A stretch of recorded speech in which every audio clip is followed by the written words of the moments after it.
മാന്യപ്രേക്ഷകർക്ക് നമസ്കാരം. നമ്മുടെ കേരളത്തിൽ നിയമസഭാ ഇലക്ഷൻ അടുത്തോണ്ടിരിക്കുന്നു.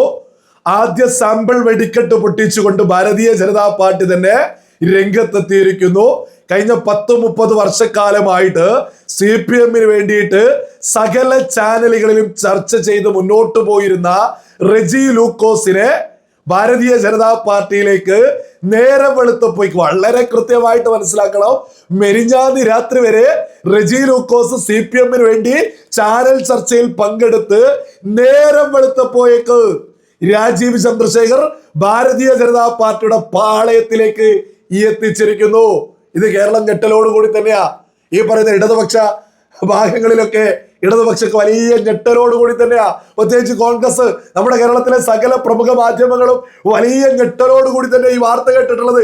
എന്നാൽ നമ്മുടെ കേരളത്തിൽ തന്ത്രപരമായിട്ട് സകല പ്രമുഖ മാധ്യമങ്ങളും അതേപോലെ തന്നെ സകല മോദി വിരുദ്ധ സോഷ്യൽ മീഡിയ അക്കൗണ്ടുകളിലൊക്കെ റെജി ലൂക്കോസ് എന്ന് പറഞ്ഞാൽ ഒന്നിനും കൊള്ളില്ല എന്ന തരത്തിൽ ഒരു പ്രചരണം അയച്ചുവിടുക. അതിനൊക്കെ നേതൃത്വം കൊടുക്കുന്നത് 24 ന്യൂസ്, റിപ്പോർട്ടർ ചാനൽ, ഈ പറയുന്ന റിപ്പോർട്ടർ ചാനല്, ഈ പരുത്തിക്കാട്, സ്മൃതി പരുത്തിക്കാടൊക്കെ രംഗത്തെത്തിയിട്ട് എന്തൊക്കെയാ പറയുന്നത്.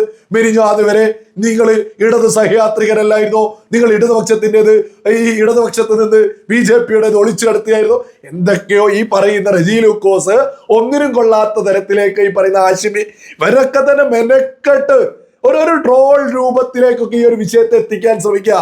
ഓരോ മലയാളിയും ലളിതമായിട്ടൊന്ന് ചിന്തിച്ചു നോക്കൂ. ഭാരതീയ ജനതാ പാർട്ടിയിൽ അംഗത്വം പോലും എടുക്കാത്ത ഏതെങ്കിലും ഒരുത്തൻ ഇടതുപക്ഷത്തേക്കോ കോൺഗ്രസിലേക്കോ എത്തിയാൽ എന്തായിരിക്കും സ്ഥിതി? ഏതെങ്കിലും കസേരയ്ക്ക് വേണ്ടിയിട്ട് ഈ പറയുന്ന കോൺഗ്രസിലേക്കോ CPM-ലേക്കോ എത്തിക്കഴിഞ്ഞാൽ എന്തായിരിക്കും അവസ്ഥ? നമ്മളൊക്കെ തന്നെ കണ്ടതല്ലേ. ഇവര് ആവേശം കൊള്ളിച്ച് BJP-യിലെ നേതാവെത്തി എന്ന് പറഞ്ഞ് ഈ പറയുന്ന സ്മൃതി പരുത്തിക്കാട് മുതൽ ഹാഷിം മുതല് സകല ആളുകളും ആവേശം കൊള്ളില്ലേ. ഇത് നമ്മൾ കണ്ടതല്ലേ. കസേരയ്ക്ക് വേണ്ടി ഒരാളെത്തുമ്പോഴേക്ക് വലിയ സംഭവം. അതേസമയം കഴിഞ്ഞ 10-30 വർഷക്കാലമായിട്ട് CPM-ന് വേണ്ടി വാദിച്ച ഒരു നേതാവിനെ രാജീവ് ചന്ദ്രശേഖർ നേരം വെളുക്കുമ്പോഴേക്ക് ഈ ഭാരതീയ ജനതാ പാർട്ടിയുടെ പാളയത്തിലേക്ക് എത്തിച്ചെങ്കിൽ അത് രാഷ്ട്രീയപരമായിട്ട് കേരളത്തിൽ വലിയൊരു നേട്ടം തന്നെയാ ഭാരതീയ ജനതാ പാർട്ടിക്ക് ഉണ്ടായിട്ടുള്ളത്. ഇത്തരത്തിലുള്ള വലിയ നീക്കങ്ങളിലൂടെയാണ് ഈ രാജ്യം ഭാരതീയ ജനതാ പാർട്ടി ഭരിച്ചു മുന്നോട്ട് പോകുന്നത്. അതൊക്കെ ഒന്ന് ചരിത്രമൊക്കെ ഒന്ന് എടുത്തു നോക്കിയാൽ മതി. കൃത്യമായിട്ട് രാജീവ് ചന്ദ്രശേഖർ കേരളത്തിൽ രാഷ്ട്രീയ ചാണക്യനായിക്കൊണ്ട് മാറിക്കൊണ്ടിരിക്കുക. കൃത്യമായിട്ട് മാറ്റങ്ങൾ സംഭവിക്കുക. തിരുവനന്തപുരത്ത് പിടിച്ചു. ഇപ്പൊ അടുത്ത വാർത്തയാണ് വന്നിരിക്കുന്നത്. ഈ റെജി ലൂക്കോസ് മാത്രമല്ല, മുൻ ഏരിയ സെക്രട്ടറി, വളരെ വ്യക്തമായിട്ട് അട്ടപ്പാടിയിലെ CPM മുൻ ഏരിയ സെക്രട്ടറി VR രാമകൃഷ്ണൻ BJP-യിലെത്തിയിട്ടുണ്ട്. ഇങ്ങനെ ഓരോ ഭാഗങ്ങളിലും ഈ ഒരു മാറ്റം സംഭവിച്ചുകൊണ്ടിരിക്കുന്നുണ്ട്. ഈ സമയത്തൊക്കെ ഇതൊന്നും ഒന്നുമല്ല എന്ന രീതിയിൽ നമ്മുടെ ശിവൻകുട്ടി രംഗത്തെത്തിയിട്ട് പറഞ്ഞിട്ടുണ്ട്. നിങ്ങൾ അതൊന്ന് കേട്ടു നോക്കും. എജ്ജാതി പച്ചക്കൾ എങ്ങനെയാ ഉളുപ്പില്ലാതെ കള്ളം ഇങ്ങനെ പറയാൻ തോന്നുന്നത്? നിങ്ങളൊന്ന് കേട്ടു നോക്കൂ. അല്ല, പാർട്ടിയുടെ ജില്ലാ കമ്മിറ്റി മെമ്പറും സംസ്ഥാന കമ്മിറ്റി മെമ്പറും പാർട്ടിയുടെ ലോക്കൽ കമ്മിറ്റി മെമ്പറോ പാർട്ടി മെമ്പറോ ഒന്നും അല്ലല്ലോ. സഹയാത്രികന്മാർ എത്രയോ പേര് ഇതുപോലെ ഉണ്ടാവാം. അതിന്റെ എന്താ പ്രശ്നം? ഇപ്പോൾ അയാളെ BJP ഓഫീസിൽ ഇരുന്നതിന്റെ പേരിൽ ഞങ്ങൾ ഈ ചാനലിന്റെ ചർച്ച കൊണ്ടും അല്ലെങ്കിൽ അതിൽ നടക്കുന്ന പ്രതിരോധ പ്രവർത്തനങ്ങൾ കൊണ്ടൊന്നും അല്ലല്ലോ ഞങ്ങളുടെ പാർട്ടി ഇവിടെ കേരളത്തിൽ വളരുന്നത്. നിങ്ങൾ കേട്ടില്ലേ? ശരിയാണ്. നിങ്ങൾ ചാനൽ ചർച്ചയിലൂടെയും നല്ല സകലരെയും ഓടിച്ചിട്ടാണ് ഇവിടെ പാർട്ടി വളർത്തിയത് എന്നുള്ളതൊക്കെ ഒരു യാഥാർത്ഥ്യമാണ്. എന്നാലും നിങ്ങൾക്ക് വേണ്ടിയിട്ട് ഡബിൾ എ റഹീം, ജയിക്ക്, അങ്ങനെ എത്ര ആളുകൾ ചാനൽ ചർച്ചയിൽ 24 മണിക്കൂറും നിങ്ങൾക്ക് വേണ്ടിയിട്ട് വാദിക്കുന്നുണ്ട്. അവർക്കൊന്നും ഒരു വിലയില്ലേ? അത്തരത്തിലല്ലേ ഇപ്പോ വിളിച്ചു പറയുന്നത് ചാനൽ ചർച്ചയൊന്നും ഞങ്ങൾ നോക്കാറില്ല എന്ന്.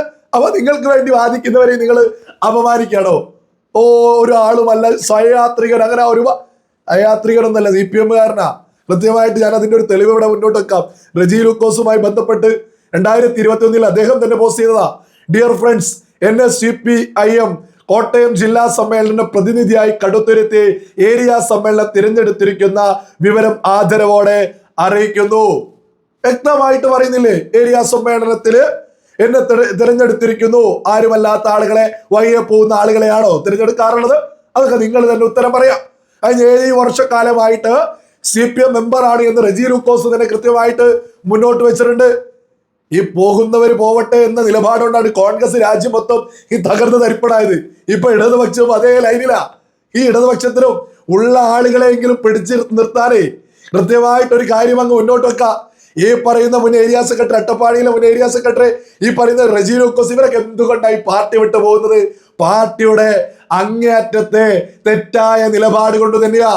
നമ്മുടെ രാജ്യത്ത് പഹൽഗാമില് മതം മാറിയതിന്റെ പേരിൽ ജിഹാദികള് തങ്ങളുടെ മതത്തിൽപ്പെട്ടതല്ല എന്നൊരൊറ്റ കാരണം കൊണ്ട്, തങ്ങളുടെ മതത്തിൽപ്പെട്ടതല്ല മറ്റൊരു മതത്തിലാണ് എന്നുള്ള ആ ഒരു വിഷയം കൊണ്ട് മാത്രം 26 പേരെ കൊല ചെയ്ത വിഷയത്തില് ഇടതുപക്ഷത്തിന്, കേരളത്തിലെ CPM-ന് ഒരു മാർച്ച് നടത്താനില്ലായിരുന്നു, ഒരു പ്രതിഷേധം നടത്താനില്ലായിരുന്നു. ഓരോ മലയാളികളും ഇതൊക്കെ, പ്രത്യേകിച്ച് CPM-ലെ മെമ്പർമാർ ഇതൊക്കെ ചിന്തിച്ചു തുടങ്ങി. ഇത് മാത്രമാണോ? നമ്മുടെ തൊട്ട് അടുത്ത അയൽരാജ്യത്ത് ഈ പറയുന്ന ബംഗ്ലാദേശില് ഹിന്ദുവിനെയും ക്രിസ്ത്യാനിയും ജമാഅത്തെ ഇസ്ലാമിയുടെ നേതൃത്വത്തിൽ നരനായിട്ട് നടത്തുക, കൂട്ടക്കൊലകൾ നടത്തുക, കത്തിക്കുക. ഇതിനെക്കുറിച്ച് ഒരു അക്ഷരം ഉണ്ടാകില്ല. അതേസമയം ഇടതുപക്ഷത്തിന് പലസ്തീനിൽ എന്തെങ്കിലും സംഭവിച്ചാൽ ഇവിടെ വലിയ ബഹളം ഉണ്ടാക്കൂ, കേരളത്തിന്റെ നാനാഭാഗങ്ങളിൽ ചർച്ച നടത്തൂ. അത് മാത്രമാണോ? അങ്ങ് വെനിസ്വേലയിൽ പോലും അവിടുത്തെ പ്രസിഡന്റിനെ അറസ്റ്റ് ചെയ്തു, അങ്ങനെയാണ് ഇങ്ങനെയാണ് എന്ന് പറഞ്ഞ് അമേരിക്കക്കെതിരെ നമ്മുടെ കേരളത്തിന്റെ നാനാഭാഗങ്ങളിലും പ്രതിഷേധ. അതേസമയം നമ്മുടെ രാജ്യത്ത്, നമ്മുടെ പഹൽഗാമില് നമ്മളിൽപ്പെട്ടവരെ മതം ചോദിച്ചിട്ട് ഇന്ന മതത്തിൽപ്പെട്ടതല്ല എന്ന കാരണം കൊണ്ട് ജിഹാദികൾ 26 പേരെ കൊല ചെയ്തതിന് എന്താണ് CPM എടുത്ത നിലപാട്? ഇവിടെ CPM-ന്റെ ഒക്കെ നിലപാടൊക്കെ കൃത്യമായിട്ട് ബോധമുള്ള മലയാളികൾ, പ്രത്യേകിച്ച് ഇടതുപക്ഷത്തെ ആളുകൾ തന്നെ തിരിച്ചറിഞ്ഞിട്ടാ ഈ പാർട്ടി വിടല്. അതിന് ഈ ശിവൻകുട്ടിയുടെ ഇത് ഈ ആളല്ലായിരുന്നു എന്നൊക്കെ നിങ്ങൾ പറഞ്ഞു മുന്നോട്ട് പോയാൽ ഉപ്പുവെച്ച കലം പോലെ രാജ്യത്ത് കോൺഗ്രസ് എങ്ങനെയാണോ ആയത് അതേപോലെ തന്നെ കേരളത്തിൽ CPM-ഉം അധികം വൈകാതെയാവും. ഇതിലൊക്കെ ഒരു നിലപാട് മാറ്റത്തിലേക്ക് എത്തിയിട്ടില്ലെങ്കിലേ, നിങ്ങൾക്ക് ഈ പലസ്തീനും വെനിസ്വേലയ്ക്ക് മാത്രമേ നിങ്ങൾക്ക് വേദനയുള്ളൂ എങ്കിൽ, രാജ്യത്തോട് കൂറുള്ള ആളുകൾ ഈ പറയുന്ന CPM-ൽ ഉണ്ടെങ്കിലേ അവർ ഇതുപോലെ മാറും. രാജ്യത്തോട് സ്നേഹമുള്ള, ദേശീയത ഉയർത്തിപ്പിടിക്കുന്നതിലേക്ക് വരും. ഈ റജി ലൂക്കോസ് ഒക്കെ വന്നത് ചെറുതാണ് എന്ന് ഈ പറയുന്ന കോൺഗ്രസ്, ഇടതുപക്ഷൊക്കെ നിരന്തരം വിളിച്ചു പറയുന്നുണ്ടല്ലോ. ഇതൊക്കെ ചെറുതാണോ വലുതാണോ എന്നുള്ളതൊക്കെ നമുക്ക് നിയമസഭാ ഇലക്ഷന്റെ റിസൾട്ട് വരുമ്പോ കൃത്യമായിട്ട് മനസ്സിലാക്കാൻ സാധിക്കൂ. ഈ ക്രിസ്ത്യൻ സമുദായത്തെയൊക്കെ പറയുമായി ബന്ധപ്പെട്ട് വലിയ അകൽച്ചയിൽ നിർത്തിയതായിരുന്നു ഇടതുപക്ഷവും കോൺഗ്രസ് ഒക്കെ BJP-യിൽ നിന്ന്. അതൊക്കെ അങ്ങനെ മാറുന്നുണ്ട്. ഇത്തരത്തിലുള്ള പാർട്ടി മാറലിലൂടെ അതും സംഭവിക്കുന്നുണ്ട്. പിന്നെ ഇതൊക്കെ ഇലക്ഷനുമായി ബന്ധപ്പെട്ട സാമ്പിൾ വെടിക്കെട്ടാണ് രാജീവ് ചന്ദ്രശേഖരന്റെ ഭാഗത്ത് നിന്ന് വന്നത്. പ്രധാനപ്പെട്ട വെടിക്കെട്ടുകൾ വരാൻ പോകുന്നേ ഉള്ളൂ. വരുന്ന നിയമസഭാ ഇലക്ഷൻ അടുത്തോണ്ടിരിക്കും തോറും ഈ പറയുന്ന ഇടതുപക്ഷത്തിൽ നിന്നും ഈ പറയുന്ന കോൺഗ്രസിൽ നിന്നും ദേശീയത ഉയർത്തിപ്പിടിക്കുന്നവരെ കൃത്യമായിട്ട് നോട്ടമിട്ട് അവരെ ഭാരതീയ ജനതാ പാർട്ടിയിലേക്ക് എത്തിക്കൂ. ഒരു തർക്കമില്ലാത്ത ദേശീയത ഉയർത്തിപ്പിടിക്കുന്ന, ഇവിടെ ജമാഅത്തെ ഇസ്ലാമിയെ പിന്തുണച്ച്, വെനിസ്വേലയെ പിന്തുണച്ച്, ഈ പറയുന്ന പലസ്തീന് വേണ്ടി മാത്രം തെരുവിലിറങ്ങുന്നവരൊക്കെ ഈ രാജ്യത്ത്, പ്രത്യേകിച്ച് കേരളത്തിലൊക്കെയുള്ള UDF-ലും ഈ പറയുന്ന ഇടതുപക്ഷത്തിലൊക്കെയുള്ള ആളുകള് ഇങ്ങനെ ബോധം വെച്ചുകൊണ്ടിരിക്കുന്നുണ്ട്. ഈ പറയുന്ന സംവിധാനത്തിൽ പോയാൽ നാട്ടില് അപകടം ഉണ്ടാവുക എന്നല്ലാതെ, നാട്ടിൽ ഭിന്നിപ്പുണ്ടാവുക എന്നല്ലാതെ, പലസ്തീനൊക്കെ ഉയർത്തിപ്പിടിക്കുന്ന കോൺഗ്രസിനും CPM-നും ഒരൊറ്റ ലക്ഷ്യമുള്ളൂ, നമ്മുടെ നാട്ടില് ഭിന്നിപ്പുണ്ടാക്കണോ. ഇതൊന്നും യഥാർത്ഥത്തിൽ നാടിന് ഗുണകരമല്ല എന്ന് തിരിച്ചറിയുന്ന, ദേശീയത ഉയർത്തിപ്പിടിക്കുന്ന ഒരുപാട് നേതാക്കന്മാർ കോൺഗ്രസിലും ഈ പറയുന്ന CPM-ലുണ്ട്.